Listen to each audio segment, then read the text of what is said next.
Kia ora, talofa, hi, and welcome to episode 5 of Tanarumanga's Team Talk, proudly sponsored by Eventual, New Zealand's first health and wellbeing supplement that combines ancient Māori and Pacifica wisdom and ingredients. And it's an honour to have on my show ex-Welsh Rugby International, British and Irish Lion, Lee Byrne. Lee, good to have you. Thanks for making time. No problem, Tana. Thank you for having me on. Yes, when you dropped me a message, I was quite honoured actually. So yeah, it's a pleasure, mate. Oh, appreciate it. And you're still looking as sharp as ever, mate. Still trying, mate. Still trying to keep a routine and try get my training in every morning, keep me in a good mindset for the day, and getting into the day then, really, mate. Yeah, we'll probably touch upon that later on, you know. Yeah, no, for sure. Now, you played for Glenethley, then into the Scarlets, the Ospreys, which we'll touch a little bit about your time with the Ospreys and some of your mates there that I know. You went to France, good living, Clermont. Yeah. You enjoy it there? Yeah, I did. Yeah, obviously you yourself, you went to Toulon. For me, it was it was a great move. It probably didn't do my international career any favors. Never played for Wales again when I went there, but I was playing some of the best rugby of my career under Byrne Cotter, you know, and just being in that team in the Clermont side at the time. We never bloody won anything because we'd lose all the finals, but it was a great experience, you know, running out in front of 25,000, and there's a couple of Kiwis there, you know. Mike Delaney was there with us, and mate, it was good times. And when you buy into that French sort of lifestyle and the wine and everything, it's good if you buy into it. Yeah. Have you carried that on since you've returned back to Wales? The French lifestyle, that's what we did. Yeah, mate.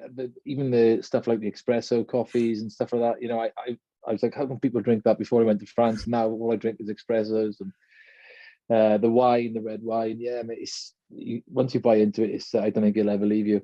Yeah, no, we've definitely brought that back home and still living it. Yeah. Now, there one question when I did go through your Wikipedia. Oh no, I'll be fine. I was really interested to hear about. It says online that you were discovered playing Rugby League. Yeah.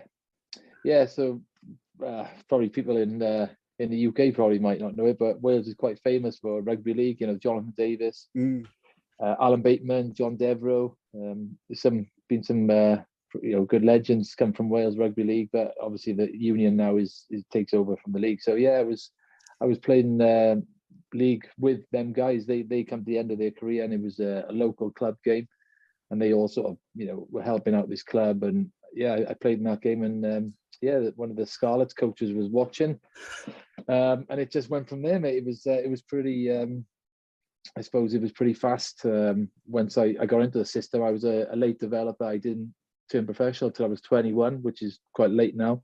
You know, I suppose that gave me a good sort of grounding for working life, because I left school at 15, diagnosed with dyslexia in school, couldn't really read or write, and then I had no option really to leave to work. I didn't get any qualifications, and then I suppose rugby probably gave me more than I ever dreamed of, really, and just went from there. Once I played the Scarlets, and I kicked on, and and went, obviously made it to the top with the Lions. So it was a bit of a whirlwind, really. League's a good starting point, isn't it? Yeah, it is, mate. Yeah. No, like, as you said, you played 46 tests for Wales, and went on to represent the British and Irish Lions in 2009 on their South African tour. You also won a Grand Slam, with Wales. You had a pretty good coach there, who's returned home with Warren Gatland. So, and I think my last game for Wales was your first game. And, I remember it well, mate. Don't worry about that. all I remember of that game was I think Gareth Thomas had moved to the midfield and ran over me twice. And I was kind of thinking after that I'm glad I'm getting out of this game. I'm getting too old. Well, you were getting out of it. I was just coming into it, and I was thinking exactly the same as you. What am I doing here? We're losing 41-3. I just come on. My first touch of the ball, I remember running into you. You smashed me. I seen the stars, and I think you said to me, hey bro, step next time. And I remember looking up saying, I haven't got a fucking step. And then Massey come off the back of the scrum, run straight over me, and then obviously JC flying across the field, did a one arm launch into my bloody collar, win many high tackles back in the day, just swinging me around like a ragdoll. So yeah, I had you three, and I come off the field and 41-3, and I'm thinking, geez, I don't know if international rugby's for me. Oh no, it definitely was. It definitely was. And those, you got a taste of those big arms of JC's. Oh, mate, yeah, right around my neck. Yeah. And we'll talk about JC because that's how we kind of met. And we've just talked just before we went live. Is these networks that we make, and I think one thing when we met, you came back. From I think you're in France at the time, and came back for JC's funeral, and it was a short but intense trip that you were on. Yeah, mate, it was obviously for the wrong reasons, but it was a huge honor when obviously his sister gave me the call and asked me to come over, and it was. I mean, I remember saying to Andrea, my wife, it was. I suppose probably the 6 months really didn't really kick in. Really, what had really happened. And I don't have time to reflect because everything was happened so quick, and I was traveling. And when you just sit there and just think about all the good times and how good man he is. It does sort of hit home. And for me, it was probably a bad stage of my life. Really, I just retired from rugby. Obviously, JC, one of my best mates, he passed away. I didn't have a job, and everything was sort of coming down. And they talk about now, your mental health and things like that. And I don't really, looking back at that stage, my mental health probably wasn't right. So yeah, it was it was probably a tough time for me really back then. But yeah, it was sort of tragic. Really. Yeah. And your nickname, remember that Frank, Irish.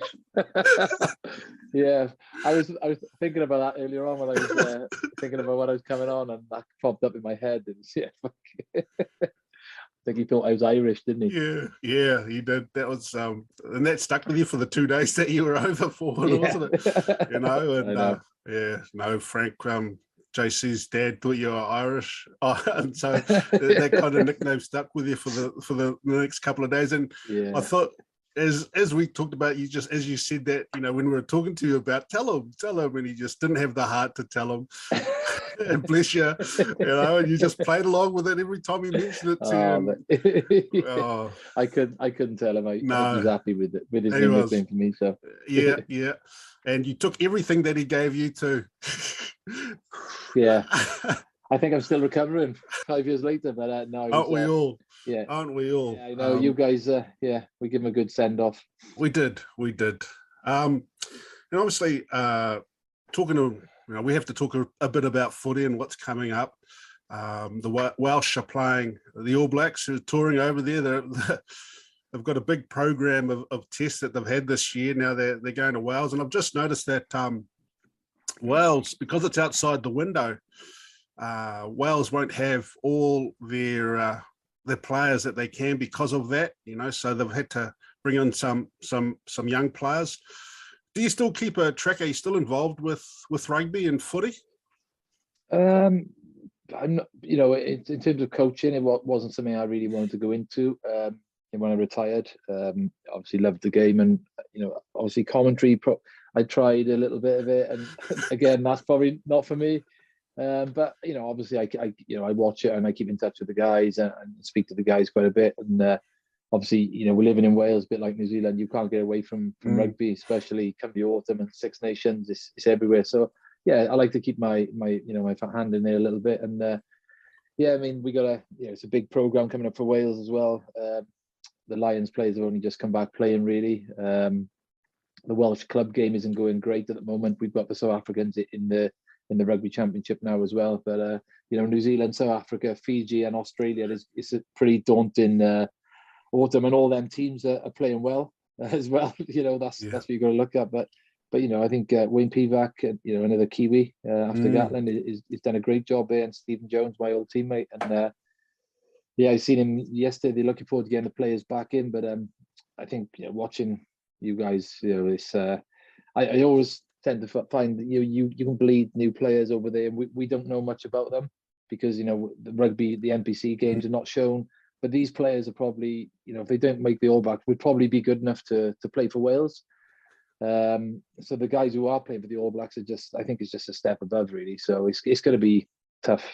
I think for me. You've got to, as I said, you've got a few players that can't be released because of club commitments. Is there a couple of young guys that you've seen or, that you think will probably excel, and the next, new kids off the block that we should be looking out for? Yeah, I think obviously you probably might have heard of that Louis Brissamet, the winger. He's. I think he's. Obviously he's got a massive future in the game. He's probably one of them that's not going to be available. Obviously Gloucester, he's in the English Premiership. So, but yeah, I think for me he's been. I think he's going to be the next sort of superstar of the rugby game, especially in Wales. He went on that Lions tour, became the youngest Lion, and I was a bit disappointed probably not to see him in a couple of them tests and Gatti to give him a go. But he was probably many tours left for him. Yeah, he's pretty young, isn't he? Yeah, he is. Yeah. So for me, I think he's definitely one to keep an eye out. And how do you think? Well, the Welsh team, as you say, Wayne Pivac is the coach, and he done well in the last in the Six Nations. And how do you think they need to go about beating the All Blacks? Don't let them do the hacker in the changing room. That'll help. Were you involved in any of that? No, that was after me. Let's talk about that one. Yeah. Right. Okay. Yeah, I've been on a couple of the. I was involved in the standoff when we, the famous 1.5 minute standoff when Gatland told us not to move. It's a sign of respect. I just remember standing there for about a minute and a half and looking up, and all I could see was Manon just looking at me. I was like, hurry up and just get this game going. He was just staring at me. But yeah, that was pretty. It was good for about a minute after, and then we, the All Blacks opened up after that. But no, in serious rugby wise, I think you guys will be, just too strong. I think we're trying to. Stephen Jones loves to play the expansive game. In fairness, he's a completely different coach of Gatland, and we have to give the coaches time. Usually in Wales, we don't give them much time, but they won the Six Nations last year from this new game they're trying to play. So it'll be good. We know the All Blacks love to play with ball in hand. So if we can stay in there, it might. There's a glimmer of hope, but I can't see us getting close, really, especially with the players we're missing in the early games. That's a big thing too, the style of game that's being played. You saw with the British and Irish Lions and South Africa's Bomb Brigade, and you would have loved it being a fullback in those days. And the spiral, the new rule as well, the 50-20. Get me back on it, wheel me back out for 20 minutes. But it was. I think I don't think that tour was great. Really, probably you guys in the Southern Hemisphere watching that were probably thinking, "Geez, this is it's not great spectacle." But South Africa, they're showing they're playing a bit of rugby. Now with especially the last game, they showed great character to come back and beat the All Blacks there to death, didn't they? Yeah. But I think we've got to learn from that tour, and we've got to move on with the game. The same as you guys always lead the way, and you'd always be one step ahead. When we catch you up, you do something else. That's always been the way, mate. Oh, look, I think it's just like everything we have to make sure we're evolving, isn't it? And exactly. I think I just want to go back to also. You spoke in your book about bullying in sport, and that that affected you, and you've come across, and we know that it's in this day and age too. It's a big thing for athletes, putting up with bullying, or not having to put up with bullying. Can you just talk a little bit about that and how that affected you? Yet also, I just want to know, what do you think we can do? Because as a coach, in the old day, we talked about, you just do what you're told, and don't say anything. Don't say anything. Just go out and do it. It's changed now. Yeah, I think, obviously, yeah, I did write. I brought a book out, and there was stuff in there, with certain coaches. I just felt it wasn't me sort of, crying over spilt milk. It was a sort of, towards the end of my career, particularly, and there's other players that have come out. I think the way we were treated, especially in Wales, was, if you weren't needed anymore, or you're having a bit, as you're getting older, you're not wanted. There's new players coming through. The way that we were just pushed out, not spoken to, just humiliated really in front of other players. It wasn't great. And when I spoke about that, the other players I've wrote similar things. So yeah, it wasn't just me, but it's not great. People, we're only human. We're rugby players. At the end of the day, we go through bad, form in our lives, and we it's not. I suppose, like you said, we've got a. You've got we're in the public eye all the time, and social media, and we got feelings as well, haven't we? And there's a lot of that now. But yeah, I think there's definitely people have got, you as a coach especially, how to deal with certain players. For me, one of the best people was Vern Cotter. He knew my character. He knew how to push the right buttons, and he got the best out of me. I think if every coach sort of develops themselves as people, and and learn how to do these things, I think the game would be better for it. Especially with injuries as well. When you have the injection, you play on, and you look back and you think, Jesus, what was I bloody doing? Especially now you can't walk down the stairs. It's pretty brutal. But like you said, once you're not wanted anymore, it's sort of you push out the door, and you look around, and there's nobody there. Yeah. As a coach, that's probably one thing that I've learned in my time, as you said, getting to know the players a bit more, and know what buttons to push to get the best out of them.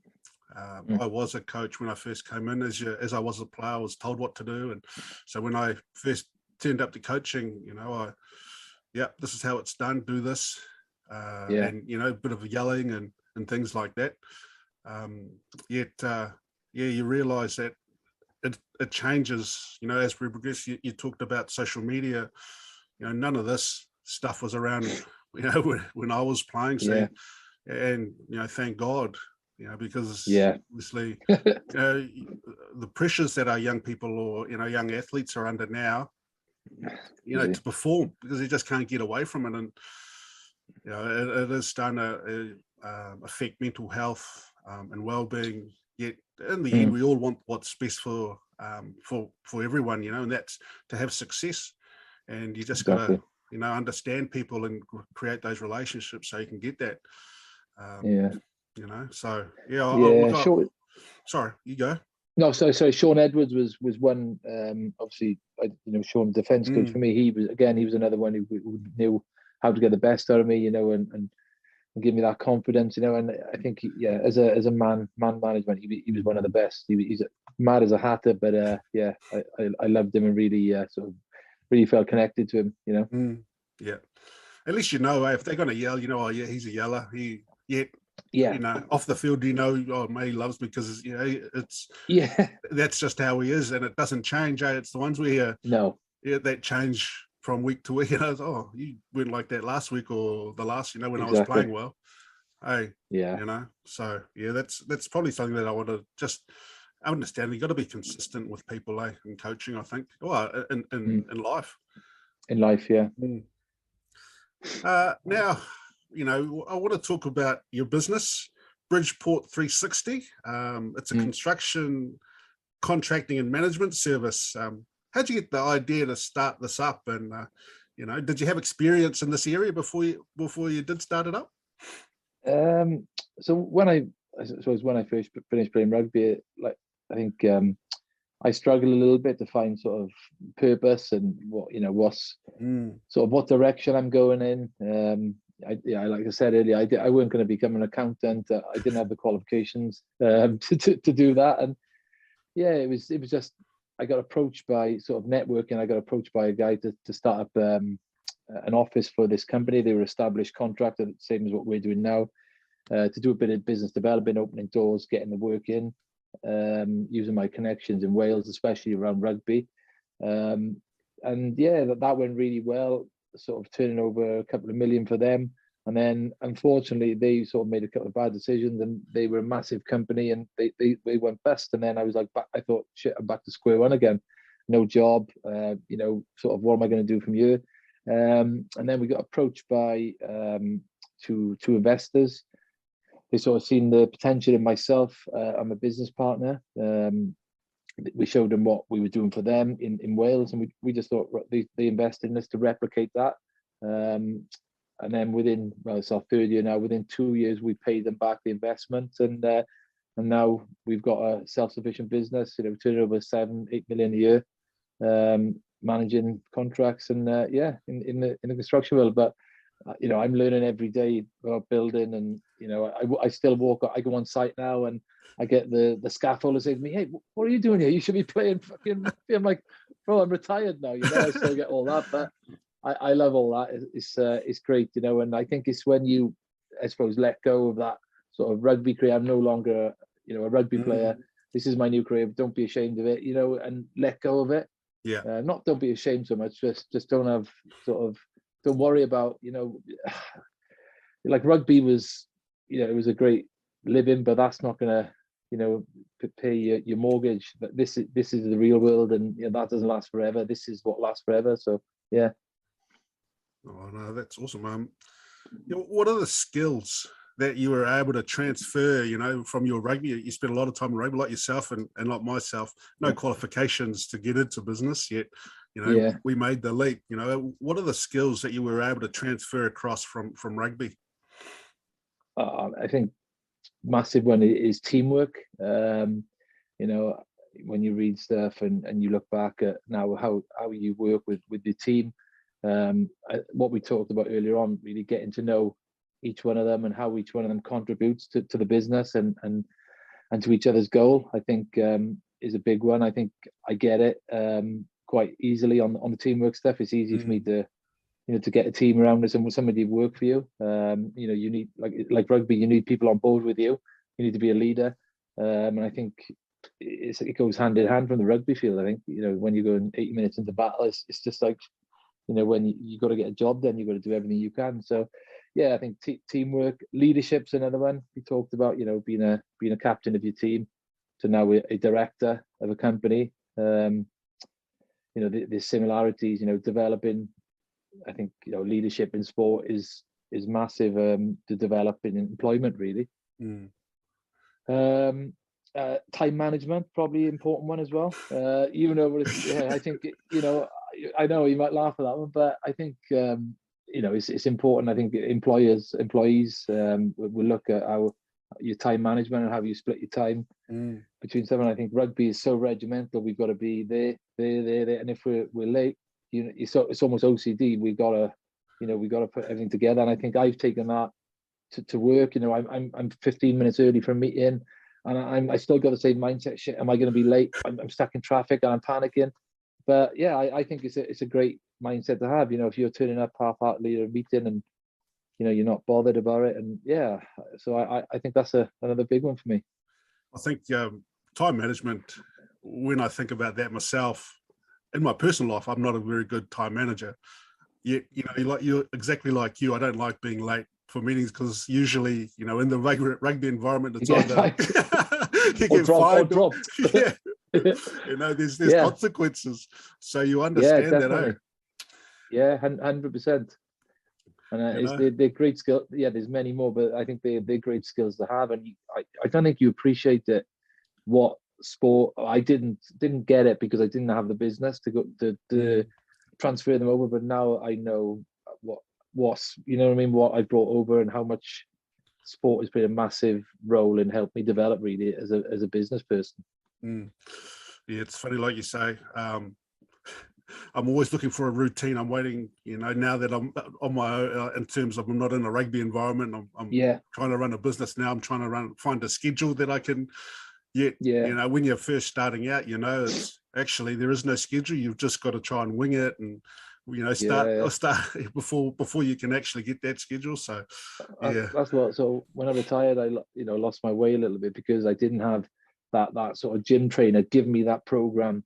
I didn't have the nutritionist give me that food. I didn't have, you know, somebody telling me even doing your washing. You didn't have a laundry guy. You did, and you all of a sudden you're like, shit, you know, where's everyone gone? You've got to you've got to change your mindset and sort of get into that routine. So now, you know, I get up at 5:30 in the morning.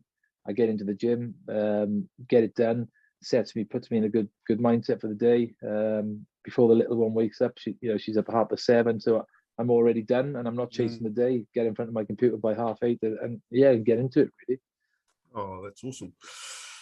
Did you get business advice before you started? So, you know, I know, and I'd like to talk about that too. You know, around you got the networks. You know, when you stepped into the business space, did you have any advisors or mentors that you were able to call upon? Yeah, there's I get a mentor that, you know, very successful businessman, and I could, you know, ring him up anytime and for advice on cash flow and strategy, marketing stuff. I think we're quite fortunate. That's probably, you know, we've probably already got a bit of a head start on the marketing and social media side ahead of our competitors. The technology and equipment, that's probably not one of my strengths, I got to be honest, but you know, I've probably learnt as I've gone along, you know, about sort of cash flow, you know, how to manage it. You know, we got two directors, myself, finance director and operational. So you know, I learn little bits off everyone. You know, for me, like I said, I'm learning every day, and just keep on learning. That's all you can do. And on that, you know, what's your key form of learning there? You know, do you you know, learning from people is the best that you learn? Is that the best way you learn, or reading books, or, you know, podcasts, or, you know, YouTube's my favorite at the moment. Is it? Yeah. Podcasts are good. You know, I listen to the Entrepreneur on Fire podcast, and there's a couple of other, Joe Rogan just now, and, you know, if I want to just listen to some life stories, and I listen to a bit of everything. But I think I find for me, it's from people show me visually, you know, right, take me through this. How I know myself. I always find that the question, I used to think it's a silly question, but now I just, even if it might sound silly to me, I just come out with this. Tell me how that's done, or that's made, or that's how did you do that. You know, I go on site and I talk to our ground workers, right? Why are you doing this? And they must be thinking, fuck, you know, what's he asking me this for? But for me, I'm interested in it. Yeah. And you know, and I think that goes a long way as well for them. Just, you know, that they show me that you know, how to do things really. Especially on the tools? Yeah, no, yeah. I'll pick up a sweeping brush if they want me to, but I haven't come to that yet. Oh, nice. You spoke a little bit about networking. How important is it, you know, especially for, you know, players that are playing at the moment, to make sure that they're out there networking, you know, and talking to those sponsors, you know, but before they finish their rugby careers? It's massive. Again, probably that's a bit of a regret of mine. Didn't have that advice. You know, you had the sponsors, probably a bit like yourself. You had the Adidas, the Maximus, or the Guinness. You had all these big, like, blue chip companies all sponsoring you back in your day. And then I think to myself, like, if I was had that advice now to somebody to give it to a young person, these sponsors, it's important that you get the relationship with them now. You know, go out of your way to do anything you can. Go up to a box, and you might not want to do it after a game when you've just lost 40 points and you've had an absolute shocking game, and you just want to curl up into a ball and go home. And the guy from your sponsor wants you to go up into a box. You've got to face it and do it and front up really. And I think for me, I didn't, you know, there was always, do I have to go up, or you know, I've been battered. I was always given that what if, but now I think seeing, you know, players that did do it, they've kept that relationship with their big sponsors. And I think it's key, not just sponsors, you know, successful people, because that's, you know, ultimately who you want to be around really and learn from. Yeah. And you find rugby people, you know, who've come to watch the rugby, they want to help, don't they? It's exactly. And I think for me, I know it's quite an unfair advantage, but with my work, I sort of, you know, they want to give me the job, and, you know, there's two other competitors who tender for a job, but they want to give it to me because they like rugby. And it's like, you know, I know I do feel bad on the other two companies, but I think, Jesus, sorry, I deserve it.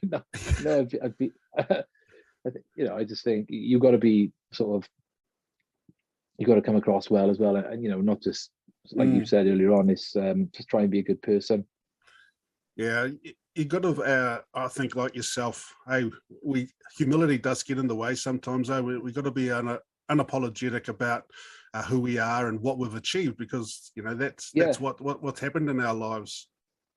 Yeah, exactly. Yeah, we might not like it. I think my wife says to me something. You might not like it that you are who you are. Sometimes you reckon, but she said, it's never going to change. So just gotta sometimes you get a bit embarrassed or about things. But nice, I think it's just got to get on with it. I had a question here just about on other episodes. Some of our other guests have talked a lot around getting in that uncomfortable space. Being comfortable in the uncomfortable. Do you have any of those? Have you had any of those in your time where you've really just got to got to dig in now, and I've just got to get out there? What, in work? Yeah, in work. Yeah, I think for me was when I retired. Really, there was a moment where, like I said, I was always Lee Byrne, the rugby player. Where's all these people who are going to be offering me a job, and where's that guy who's going to put his arm around you and tell you everything's going to be all right? But they never come, do they? You can keep waiting. You've got to go out there and make and have that moment where you think, what, there's nobody who's going to, because like it or not, then people that are always on your shoulder when you're playing, they sort of the first ones to go. Yeah. So I think you just gotta, like I said, you gotta make a market for yourself, and just go for it, really. What really push your head, nowhere else to go, eh? You just got to jump in there. Yeah, you have, and exactly. You see people do it now. I think obviously social media is a massive tool for everybody, really. Is and touch wood, your business takes off from this podcast. I think that's the way it's going. It is probably it might be uncomfortable for you doing this, but I think we all learn. I don't particularly like being on the other side talking a bit like this, but I think sometimes somebody wants me to do a dinner, and I get more nervous about going to do a dinner than I did playing 80 minutes of rugby. I'm down in about 3 pints just to go up there and sit there. But I'm like, do you know what? They want to pay you money to go and tell your story. I can go and do it. It's like just get out of that sort of that comfort zone. And I think it's good to take yourself out of that comfort zone and really go for it. 100%. How has COVID affected your business? You're in lockdown for a while in the UK there. Yeah. Well, don't rub her in, because we got, obviously with you guys in New Zealand, I was looking on Instagram and texting a few of the boys. I was like, fuck it, it's all normal out there. But, we had a pretty tough one.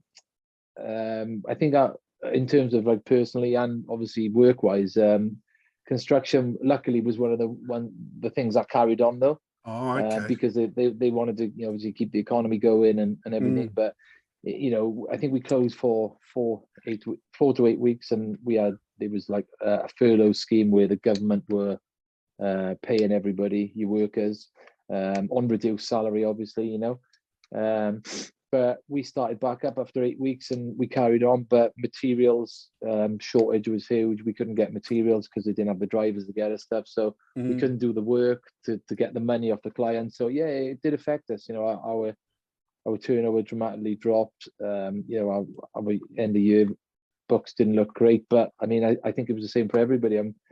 Again, it was a bit of resilience that we survived, really, because if there's no work, you can't do the work, you can't pay the bills, and there's a lot of, unfortunately, a lot of companies that have been around for years and years, so it's been pretty tough.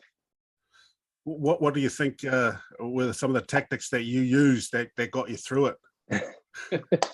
Well, I don't know if we are through it, but no.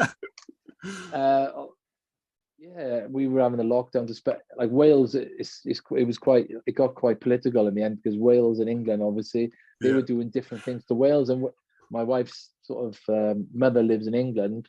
We couldn't drive to England because they were arresting people on the bridge where you cross over to England. So it was pretty tough. And her mother was over 70, so she was classed as in the vulnerable category, where she couldn't see her for 7 to 8 months, and we obviously got a little one as well. So it was pretty tough, really. You don't realize the effect it has, but now hopefully we're coming out of it the other side now. I don't know how you guys are. No, we're probably where you are. We're jealous of you guys, especially up here. Yeah, no, up here in Auckland, we're locked down. There is a few of those people trying to cross borders out. So just the city, Auckland. The rest of the country, the rest of the country can, they're at what we call level 2 and level 3 or level 2 down south, so they can get around and go about their businesses pretty much normal as what the new normal. Yet up here in Auckland, no, we can't cross borders unless you have to have those exemptions and things. So we're looking at you guys as it's summer as well over there, isn't it? Yeah, so, it's just about. So nice. We're all dealing with what you guys are going through, and as you said, some companies are really struggling at this time, which is really sad, obviously. It is. And a lot of companies with a lot of history. That's right. And I think, like you say, for your company, you're able to keep working, that's an online company like ours, so obviously we can keep going, so it's not so bad. But it's not just construction you're involved with here. I've noticed you're also involved with Fab 4 Coffee with a couple of your mates, James Hook, Mike Phillips, and Shane Williams. How's that going? So you're branching out.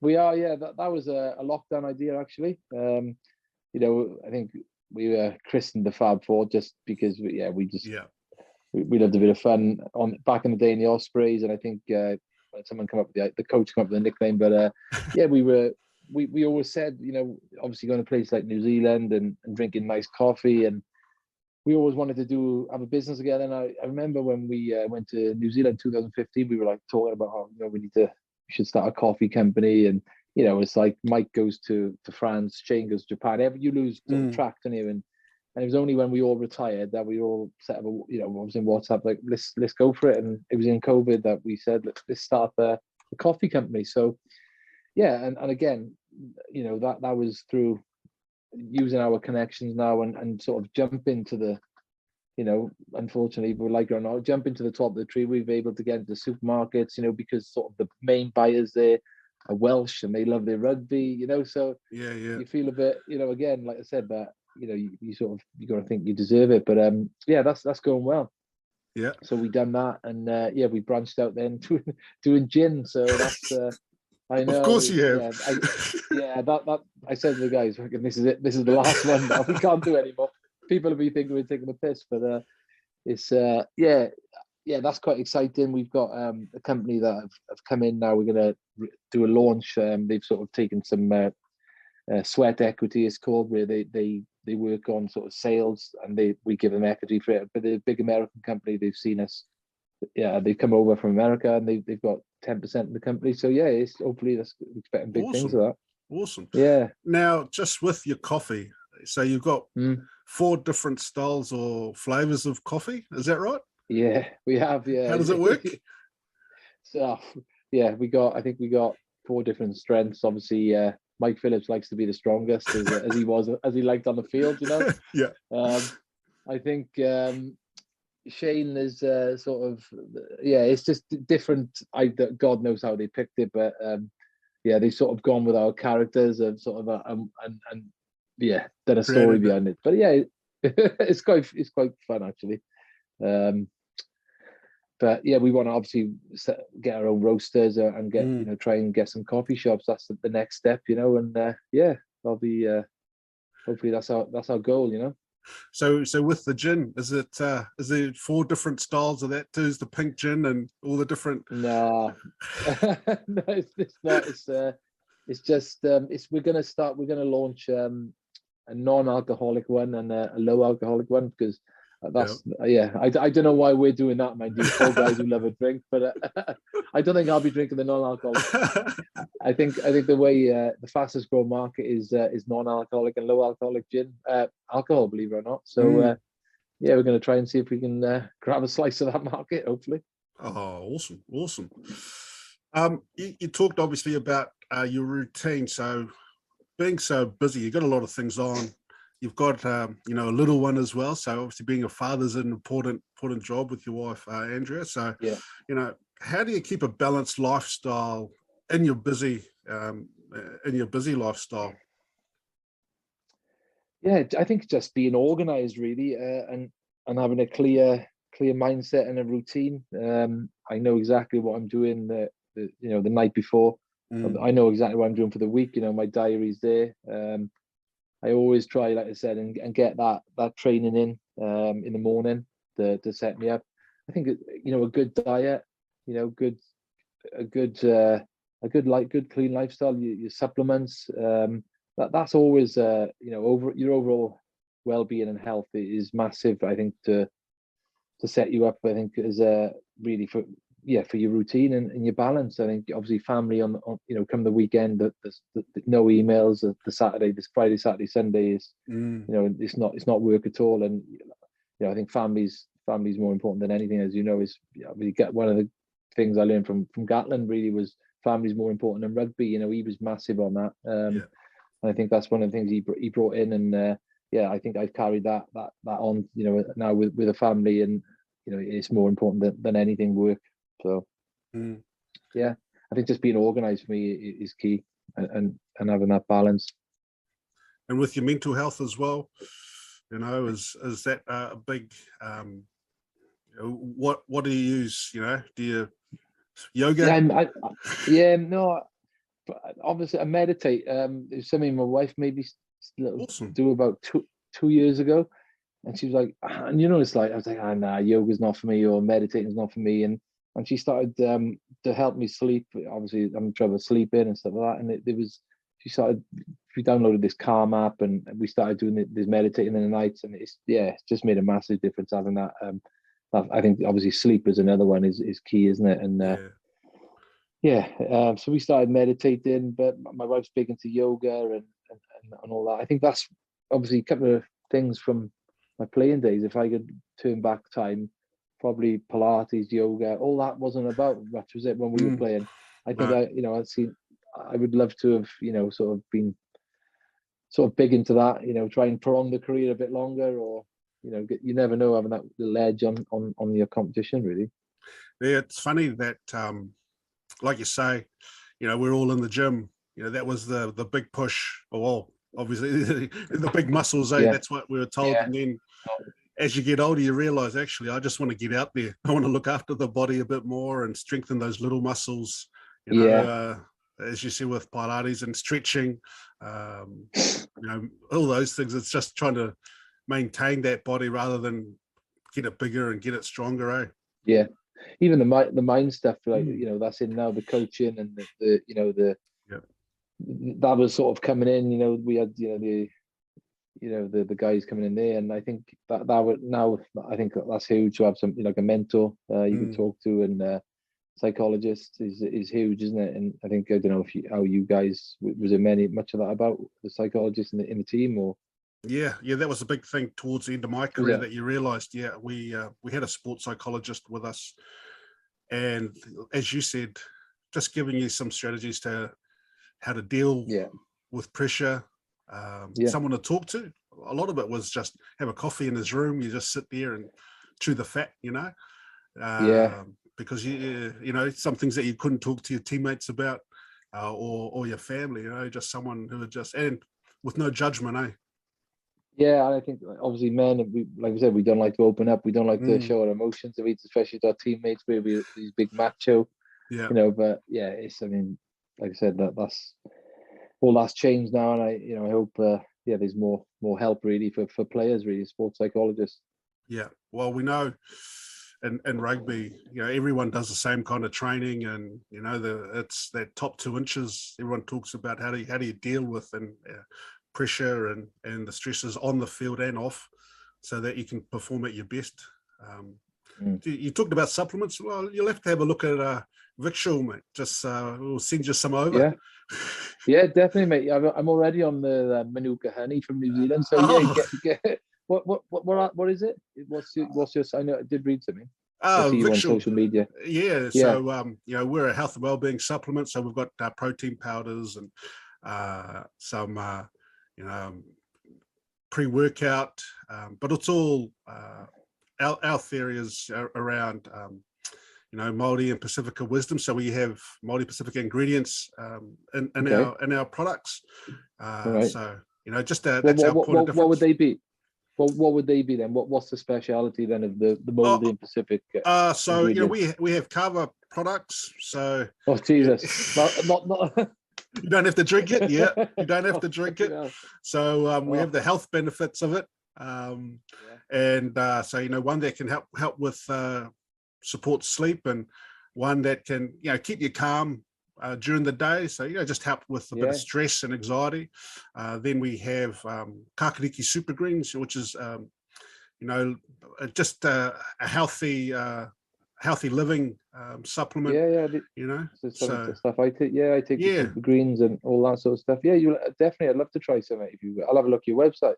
Have a look, mate. And it's going well. Well, we've just started in March. We launched in March, so I've decided to step away from rugby and just focus a bit like yourself. I've been doing rugby for so long, and I thought, I'll try business out for a while, and so we don't, you don't want to live with regrets, you give it everything you've got. Give it a go. Yeah. But knowing that I can hopefully go back to coaching if it doesn't pan out. So no, I'm sure it will, mate. No. So it's been enjoyable. But as you said, I haven't got the routine yet of not doing emails or looking at my computer, because it's just constant. At the startup stage is probably the same with you, you're finding out who's the best. Is that wasting my time, or do I reply to that? Whereas when you first start, you're replying to everything, and you sort of filter it out there and know which ones which ones are hot and which ones are not really. Are you happy to share some? You've shared a couple of your regrets, but some of maybe the mistakes you've made in business, and and maybe even your footy career with us. In terms of rugby, it's not so much a mistake, but a regret probably was getting injured. Well, like I said, it wasn't sort of something I can do about it, but not been playing more tests for the Lions. I was playing only because I was playing the best rugby of my career. That was my peak, my year, my time, and I've played all through the warm-up test, and I was playing really well, and come to the first test, and in the warm-up in the first test, hard grounds, I had plantar fasciitis. I'm not sure if you've ever had that. It's in your foot, and I was warming up, and I hit a bag and just felt my bottom of my foot to split. And so before that first test, I wasn't really 100% fit, and I only managed 40 minutes. And I was went home after that. I suppose I didn't really realize how big it was at the time. When you play, you get over it quite quick because you got another international to go back to. But then when you retire, I was going on these tours not as a player, and seeing how big it was and how big it is on the TV, and I was just gutted that I didn't you all want to go down as a bit of a Lions legend. I think for us that's the pinnacle of our game, and I think it would have been good to play more. Going to France, people said, do I regret that because I never played for Wales again?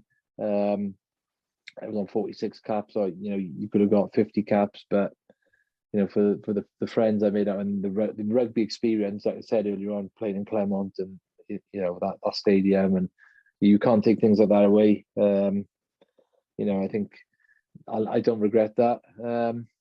Probably just the Lions one really, and business. Make mistakes every day really. It's like I said, it's all a massive learning curve for me. So I can't really pinpoint one big. It's only been 3 years, but every day is a mistakes, and I think that's good. From rugby, we learn to get over them mistakes quite quick. I think at the start I wasn't patient enough. Whereas rugby, we get a result in 80 minutes. And we get it straight away. We get win or lose, we get to move on to the next. Whereas my business now, I could wait like 6 months for that, when I was speaking to that guy, that for that to come through. Yeah. And I wasn't patient enough at the start, and I was chasing it, and I was sort of a bit pushy really, but felt a bit probably making people a bit, or then people must be a bit uncomfortable. So yeah, I learned from that, to step back a bit and be patient. But I just think that was from the sport where it's quick results, isn't it? Yeah, that's right. And you have to back up week after week. Yeah, and you get the chance. If you lose, you get the chance to win. And yeah, but yeah, this is this game is sort of a waiting game. So I've adapted that now, and yeah, I mean, networking. I could speak to somebody a year, and then 2 years later, that same job, or that it'll all come round in a circle. I think it all comes round eventually. So just be patient, really. It's amazing that networking, you just said. I've come across it. I was just being with doing this, and I hadn't heard from a person in wow. It's just like me contacting you, Lee. We haven't spoken. I know you're going. Oh, now you want to talk to me. No. And, it's good. It is, isn't it? Yeah. I think people are, No, I mean, if you, I think, I think people buy from people, don't they? And I think if you're a good guy like yourself, I think there's no problem at all with jumping on a call for an hour and a half. Well, it's good, mate. No, thanks very much for having me on. No, hey, look, now, okay, last question, mate. So, what advice would you give, our listeners, or young people, if they're thinking about chasing the sports dream and about starting up a business? What advice would you give them? Oh, I probably answered that in my last one, really. But on the patient sort of side of things. Yeah, and most businesses, I think, don't make money for the first 3 to 5 years, or succeed. So, I think it's like there's a crazy stat that 90% of businesses, don't ever make it past year one. So yeah, don't be sort of, if it doesn't happen the first time, you get another idea. There's plenty of opportunities out there doing different things. Especially sportsmen and women. There's a fitness industry, gym industry, supplements like yourself. There's loads out there. On the online market's massive. Just be patient, really, for me. And things, if you think it's not happening, it is in the background. I found that things have happened now from that guy I was speaking, like I said, 3 years ago, and it's just come back around, and it will eventually. Just got to be patient. Yeah. Oh. Hey, look, I appreciate your time, taking time out. I know it's late there. No, it's all good. No problem at all. Oh, so no, thank you very much, Lee. I appreciate your time. So, and you take care of yourself. Thanks, you too. I look forward to them supplements, and we'll give you a little tweet. Yeah, nice. Well, I'll get your address from you, and we'll send you some. Nice, mate. I don't know if they'll get out of New Zealand in COVID times. Yeah. You see the guys. Yeah, wish them, give them my best, Philo and Kevy and them boys. Yeah, I definitely will. I appreciate it, and you take care, brother. Thanks, mate. You take care, mate, and good luck with the business. And catch up soon. You too. Thanks, Dana. Cheers, mate. Take care. Bye. Bye.